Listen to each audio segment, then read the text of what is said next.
Hello and welcome back to another episode of Critical Reactions with your host Bryan. We're going to continue on with this week's theme of catchy choruses, exploring songs that have catchy choruses. We're moving into some Closure in Moscow, which seems like an easy choice based on the limited knowledge I have of the group. Let's dive into this one. We're going to be checking out the track Reindeer Age off of the First Temple album.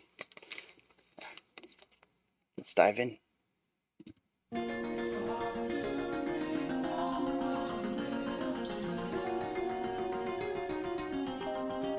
Really great production, wide sounds, good reverb, very warm.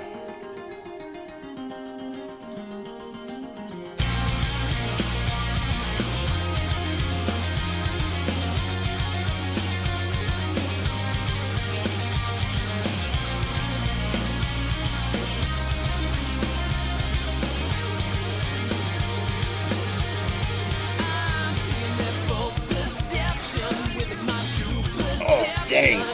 Rhythm section coming in heavy with that funkiness.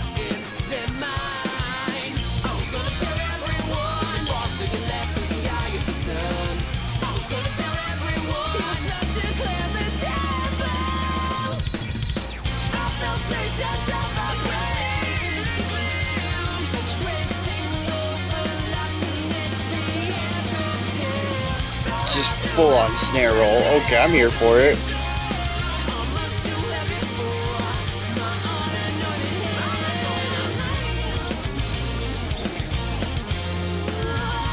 Wild. Everybody's doing that syncopated rhythm, and this guitar off to the left is just shredding it off.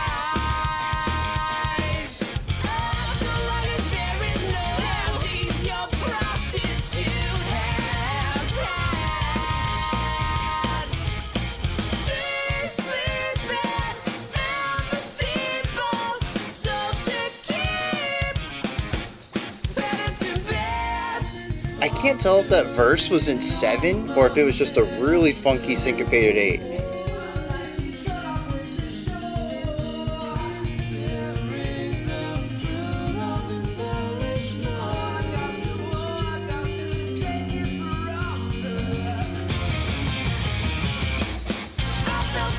Yeah.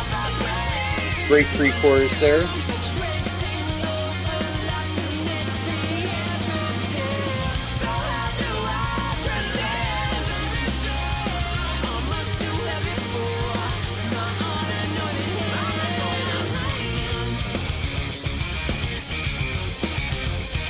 Oh, this is the weird thing they did last time, too.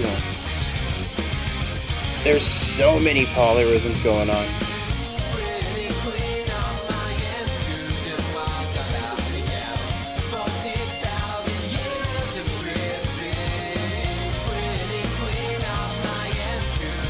Yeah, it's funky, but it's definitely 4/4. I love the harmonized vocals, separated as far as they are, but still octave difference.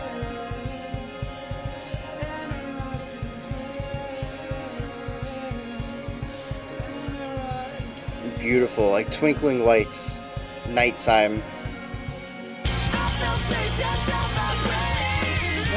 Not the best pullback to the chorus, but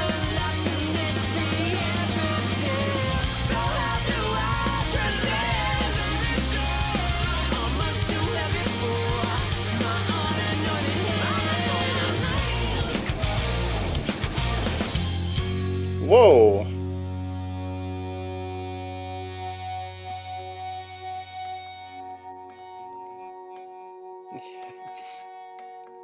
What?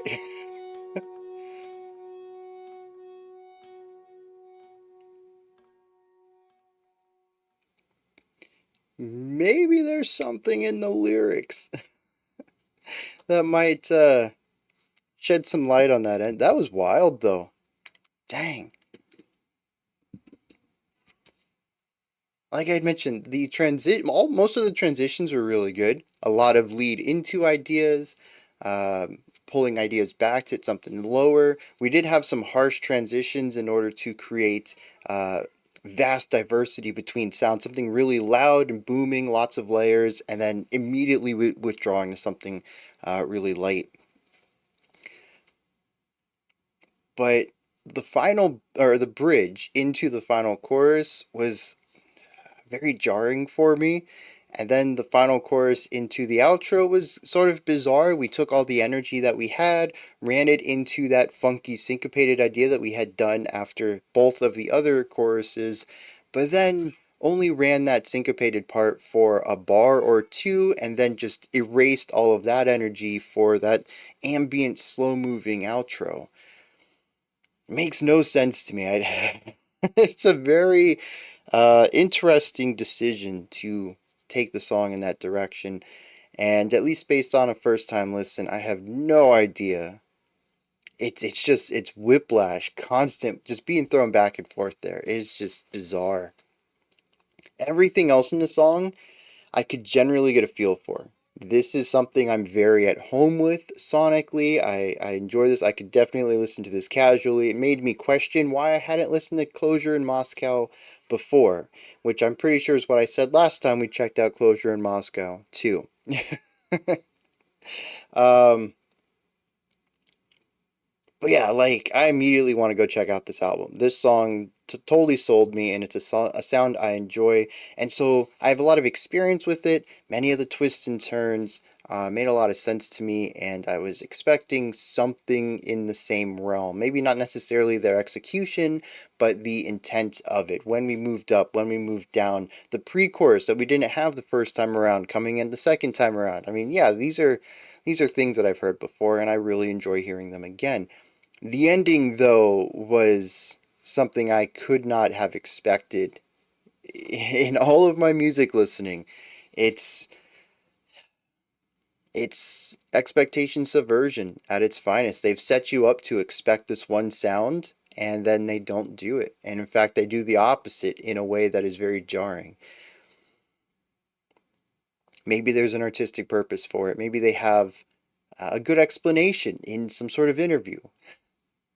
First time listen, though, I'm just like, what? How? Why? So confused by that. Bit flummoxed. That's a really good word. Alright, so what's going on here?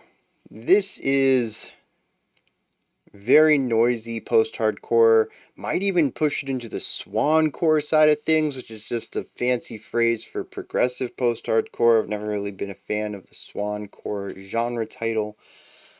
But we have usually some really fun drum work with a ton of syncopation where some instrument, usually the snare or some sort of cymbal, will give us a backbeat emphasizing 1 and 3 or 2 and 4 or every beat of 1 or something like that. And the rest of the instrument will dance around that, creating notes that might come in the half of a beat before the emphasis, or maybe the two half beats after it. And it's what creates the really funky, dancey, punky sort of rhythms that the drum utilizes. We also have the bass, which is giving us these really awesome bass lines. They're filling out the bass resonance down at the bottom of the EQ, giving us all this nice, a very nice warm floor for all the higher pitches to stand on. But we also have some cool syncopation stuff coming out of the bass that typically follows in line with what the bass kick is giving us from the drums. There's a lot of great teamwork between these two instruments. There's a reason they're called the rhythm section in pretty much anything that's not rock. They are providing so much rhythmic information here, and it's what drives all of the bounciness that the song uh, utilizes. Alongside that, we have two guitars going bonkers. A lot of the time, it's just constant eighth notes. They're not usually playing the same thing, though they are rhythmically in time, but they I don't even know that they're necessarily harmonizing. The notes move so quickly, and sometimes it feels like they're moving in different directions, sort of doing their own thing, but sort of harmonizing on these dyads as well. It comes across as a flurry and is something that you can frequently hear in swancore and progressive hardcore with bands like Dance Gavin Dance or Hail the Sun, who I bring up a lot on this channel. So as noisy as it is, I feel very at home within it. And then we have the vocals on top, usually, and I mean on top, not just in the production, but also in pitch. And they're carrying the lead melody on top of all of this rhythmic chaos and harmonic chaos. We have a very straightforward rhythmic, a very straightforward melodic idea coming from the vocals. They do change things up quite a bit, though, with constant call and response in both the verse and the chorus. There's just always two voices. It's the same vocalist, just singing two different things, usually placed differently too, maybe center and then center right or something like that. And usually the response is a bit more muffled, not necessarily, I think, any difference going on here. I think it's the same projection, intonation, delivery, pitch, all that stuff's the same. It just feels more compressed. And so we do get a bit of a sonic coloring to the response that allows it to differentiate itself and not just feel like somebody singing constantly all the way through. There is this little bit of contrast that makes it feel like a conversation. That is how most of the song is crafted. They achieve these things in different ways, but a majority of the song is based around that concept right there, those instruments filling those roles in that style. There is one huge deviation from this, though, and that's the rhythmic syncopation. These are the sections that introduce concepts of, well, honestly, throughout most of them, polyrhythm. These are the sections such as the second verse, the intro into the bridge, and that might have been it, actually. Those two sections. Where there's so many different things going off at once, and it makes it really difficult to figure out what the time signature is. The first time through, I was like, I didn't know if that was 7 or 8. Ended up feeling that as long as I listen to the symbol I can find, there's a 4/4 going on throughout all of this. But rhythmically, the phrasing is off. It's odd, usually working in groups of 3, but not necessarily lining up within a 4/4 idea. Maybe the phrase will restart on beat 3 as well and carry over into the next bar, in which case we'd have 1, 2, 3, and then 4, 1, 2, and then 3, 4, 1, and then 2, 3, 4. So it does re-resolve itself with the bars, eventually starting its idea on a beat 1 again, but it doesn't do that for several bars. And that's what creates all of the polymetric stuff going on in here. It's what makes it so chaotic to listen to rhythmically. It's what makes it so difficult to figure out what's going on. What's really cool, though, is that many of the instruments are working alongside this. You'll often hear maybe the bass kicks, the bass, and the guitars all doing this. Maybe one guitar, though, decides to continue to do these eighth note wild movement stuff, just constantly playing notes. And so it creates a bit of a backbone to everything, but it doesn't have any points of inflection. There's no accent points within that. So it just becomes this wall of notes. Constantly playing eighth notes can fit into any time signature. You need the larger phrasing to figure out what it's doing. So it's not really adding anything as far as rhythmic information, but it is adding harmonic information and just generally being noise. It's a lot of sound, not providing a lot of rhythmic information, as I mentioned. So it ends up being a bit of a, well, to use the word again in a different light, it becomes noise, informational noise. I try to find something going on in there, and it's nothing. I've wasted my time checking that instrument out. It allows these sections to feel more chaotic without actually adding any information to it that might help alleviate the feeling of chaos within it. It's actually really smart. There's really only one instrument. You have to listen for it, and that's the cymbal providing this information during these sections. And that's why it took me until the second time around to figure out what was going on in there. Interestingly, when you remove the rhythmic aspect, though, melodically, we're getting the same stuff out of the vocals, and harmonically, we're actually getting less information than we do when both of the guitars are going crazy because we don't have the constant dyads. We have this one instrument over here just playing a lot of notes, and the other guitar is playing chords, giving us very simple and clear harmonic information. So it's interesting that it can feel more chaotic, but actually have less going on. I really love that diversity going on there. Um, and this idea actually presents itself a couple of times. Um, the idea of one guitar is doing something simple and the other guitar just going bonkers. I had those separated. It's usually the left side that continues going wild. We hear that at the end of the chorus too, where they're all cued in on this rhythmic approach, primarily playing chords. And then on the second half of the chorus, the left guitar decides to shift into the constant eighth notes while the right guitar continues on with the chords. I thought this was very cool the first time around. Little did I know it would be foreshadowing to where the second verse was going to take us. I don't think we really got that foreshadowing again. It was just more of this constant, to me, sort of a threat of, yeah, we can make things feel chaotic anytime we want. And they do bring it back later, but it isn't immediately after an idea that it feels like it's just a natural, fluid movement from one idea to the next, like when we get to the end of the first chorus and move into the second verse.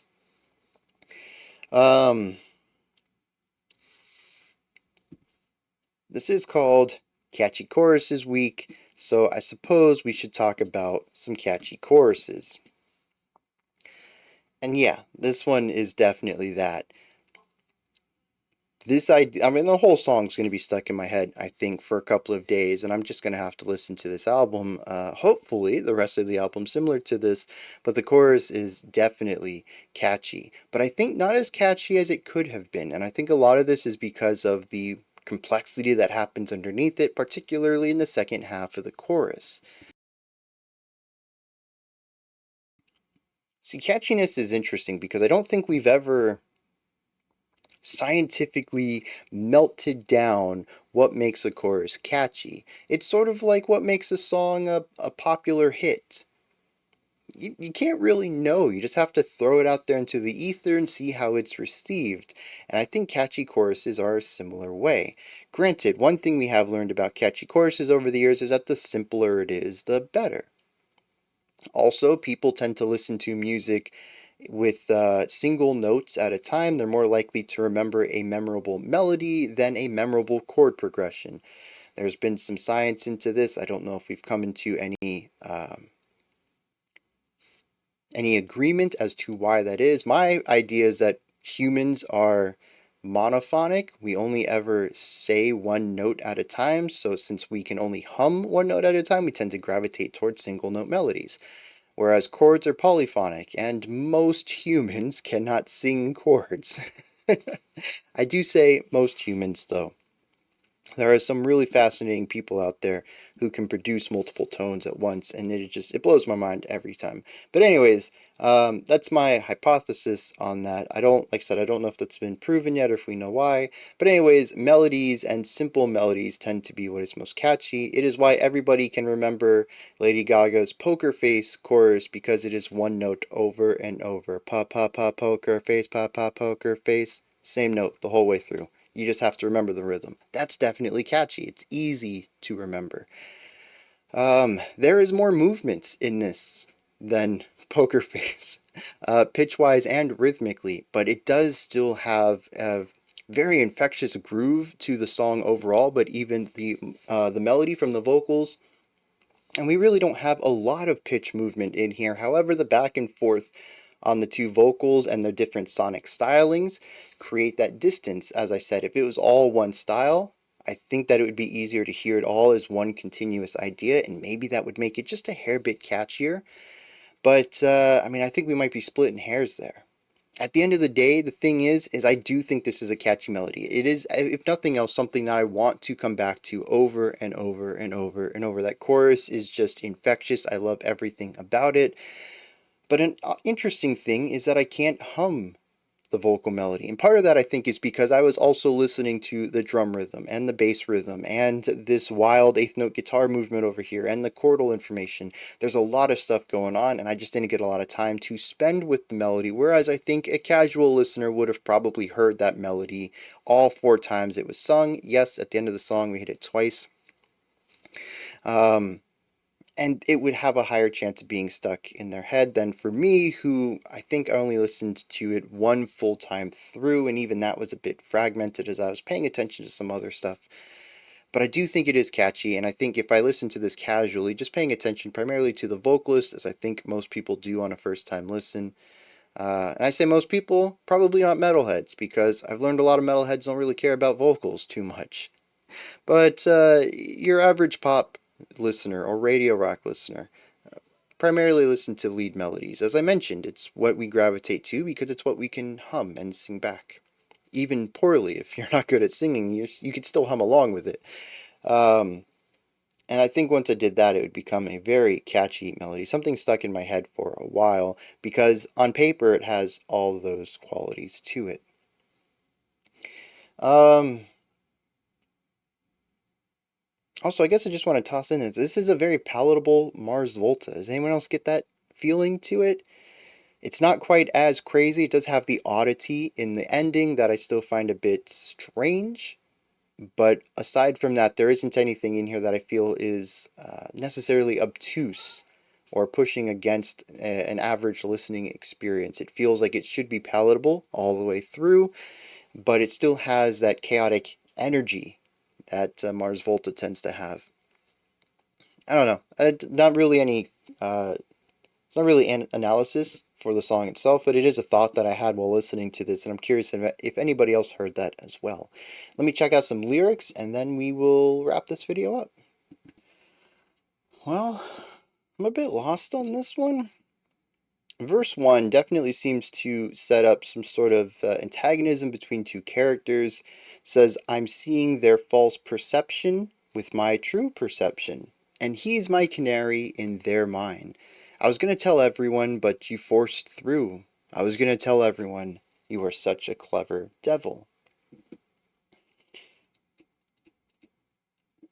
The chorus,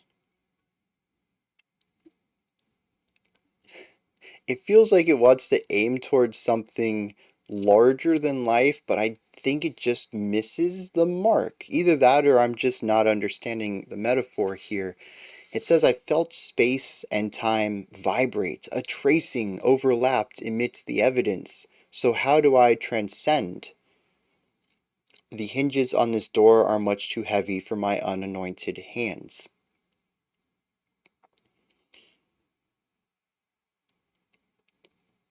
There's elements of ascension in here, nirvana, transcending, to move beyond this space, whatever that next level is. But this person just can't. That's what the chorus is about. I don't know. I see all this vocabulary. I love the language of this chorus. But when I read it, I'm like, it just amounts to this one idea. I want to ascend to the next level, but I'm not able to. And like, sometimes I guess that's all art needs to be, is sometimes fancy. It's like listening to a really sick guitar solo. It may not move me emotionally, but my jaw is on the floor because this dude is shredding like, well, I don't know, like something I've never seen before. And maybe sometimes that can be good enough lyrically as well. It's a simple idea presented here, I believe, but it's done so in a very fancy way, and I do love the spectacle of the chorus, even if the meaning behind it, or at least what I'm getting out of it, I don't know, it feels like it could have been said in a much shorter time. The bridge says, Pretty queen of my intrusion was about to yell 40,000 years of drippings, and her eyes did swell. I have no idea what any of that means. And that's where I'm left. Um, there's two people. One seems to be completely false in the eyes of the narrator, and he's going to call him out on it and doesn't get the opportunity to. And then he wants to ascend to a higher plane but can't. And then there's something about a queen and eyes swelling, and I don't understand that part at all. And then I read the About section. In New Noise magazine in 2018, Krista Sink uh, did an interview and stated, I think this song holds the record for fastest written closure song in history. The structure and main parts were done in about half an hour. You find inspiration in the weirdest places, and the lyric writing session for this song was spurred by the watching of a Ricky Gervais stand-up DVD while baked out of my skull at a mate's place. I guess you feel like everything is profound when you're young and high enough to not be completely bitter. End quote. And I think that puts a lot of this into perspective. When the song was finished in 30 minutes musically, which I find really impressive because there's a lot of great ideas in here, but it does explain the awkward outro and the jarring shift from the bridge back into the chorus. It feels like they wrote the main stuff in 30 minutes and said, how do we wrap this up? And then just started pasting some stuff to the end of it and saying, oh, we're done. But the lyrics, being spurred by a Ricky Gervais stand-up while being high,